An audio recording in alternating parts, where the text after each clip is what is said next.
Кадырбеков 8-нчи Рамер менен, Рустам Малашенко 9-нчы номерде Көкшам менен, Арген Карпаев 10-нчы Самурай менен, Иса Макеев 11-нчы Актилек менен, Азат Насипбеков 12-нчы Франкель менен. Ой-ой-ой, азыр Мадамбек Алтынбек уулу. Алтын Альянс командасынын ойынчусу, менген аргымагы Көксерек. Эки аргымак тең жекеме-жекедеги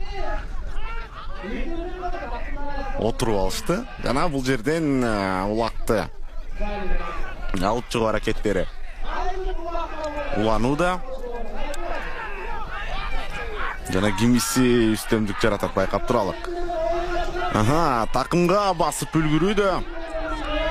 Жана аргымак турду өтө жакшы көргөчтүк. Темирлан Шаршенбек уулу менген аргымагы Байтур чыкты дагы дароо эле түз.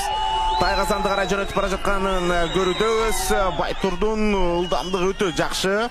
Буга чейинки оюндарда баамдаганбыз. Жекеден чыккандан кийин түз өзү менен барып көбүрөөк салымдар жасап кетип жаткан жайы бар. Жана 1-0.